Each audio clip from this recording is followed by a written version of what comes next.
Google Notebook LM now has a mobile application. Let's see if it's worth your time or not. So the first thing to do is to navigate to the App Store. Once you're at the App Store, you're going to search Notebook LM. You'll see that it's the second app that actually pops up, and I've already downloaded it, so mine will say open, but yours will say get or download. Now, once you actually download the application, you can click open.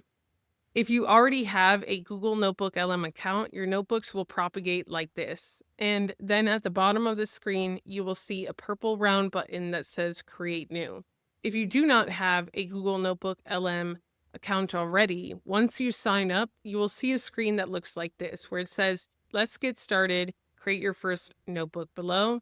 And then you will see the Create New purplish blue button down at the bottom. If you wanted to navigate a notebook that you already have, all you have to do is click on the notebook. You can click on the bottom left where it says sources to find the sources that you have in this notebook. So for example, in this Gary V on 2025 marketing trends, I have 4 YouTube videos and 1 pasted text. And then I can click chat. One major difference that I see just from the get-go here is that we don't have the study guide, the FAQ, the timeline, the things that propagate in the actual Google Notebook LM browser, and I don't see mind maps available either.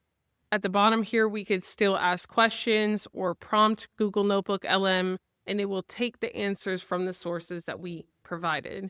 I'm going to say, what are the top 3 trends? Again, I don't have to be specific because it's pulling from the sources. Live social shopping. So we know that Gary V is encouraging business owners to go live. And if you want to learn how to do that, if you don't go live, check this video up here, wherever you see it. The second thing is AI influencers. And then the third thing is organic social media and the power of being visible on all platforms. By the way, the top 1% of creators create about 300 posts a week. Fun fact. Now, the only option that you get clicking at the top here is to rename the notebook or delete the notebook. And then we click studio, we could play the audio overview that we already had created inside of the browser, or we can interact with the audio overview in beta. Now, it does say here this may take 10 to 20 seconds, and it certainly is taking at least 10 to 20 seconds. 2 hours later. Strap in, everyone. We're going deep on Gary V today. So you can listen to the audio overviews. I also have the opportunity to download, and I could also delete this audio overview if I wanted, and I could generate a new one.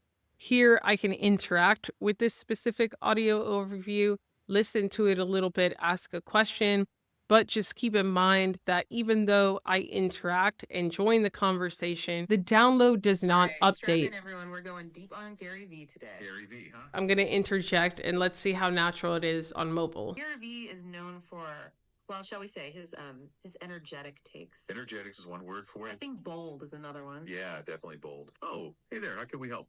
What's the top prediction? That's a great question. He actually outlines 3 hot topics he sees for 2025. Okay, lay it on us. What's the one we absolutely need to know about? Well, he says live social shopping is going to be huge. How can service-based business owners do that?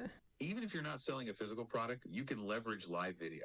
Think about offering live Q&A sessions where you provide value and build trust. Or maybe a live demonstration of your expertise. Like a hairstylist showing a new technique or a consultant walking through a process. So you can interact, but again, it doesn't update the actual download. So your voice will not be part of the downloaded audio overview. Other than this right now, I don't see the option to create mind maps. I don't see the option to customize the length of the audio overviews, and I don't see the option to change them into different languages. Now, to really make this as thorough as possible, I'm going to go through the process of creating a new notebook to see how easy or clunky it is on the mobile app. To do this, I'm just going to keep it simple and use one of my LinkedIn videos. We're going to pretend that I want to learn about LinkedIn Live video. You will obviously have to have the source. I'm going to go to my YouTube channel here. I'm going to grab this video right here, click share, copy link, and then go back to Google Notebook LM. I'm going to click Create New, and then I'm going to click YouTube. I'm going to paste this URL, and then I'm going to click Add. As you can see here, it added the LinkedIn Live for founders, and it automatically titled the notebook. I could rename this title by clicking Rename and then starting to type LinkedIn Live, rename. So again, you're going to have the sources, either a PDF, a website, text, or a YouTube link. Once you've added your sources, you'll be able to ask it questions or prompt. And then when you click the studio down at the bottom, you can click generate, and that will generate your audio overview. Personally, I don't think that I will be using this app on mobile very much, at least not in the near future. The way that I use Google Notebook LM, it will be a lot easier for me to stick to laptop or desktop on the browser. But I could see a use for it if you are someone that travels a lot for client meetings. You could have client-specific notebooks. You could have project-specific notebooks. And you could use it on mobile to say, hey, what did this one client say about this? Or could you refresh my memory on what we talked about this? Especially if you had it organized with your meeting conversations, so on and so forth. Remember that the strength of Google Notebook LM is that your data is not trained on. So they don't train on your data. It's a closed environment. So putting things like meeting notes or client-specific projects, team-specific PDFs, whatever, it's a closed environment and it's safer. And if you completely disagree, I'd love to know why in the comments. I'd love to know how it is that you plan to use it on mobile. Ciao.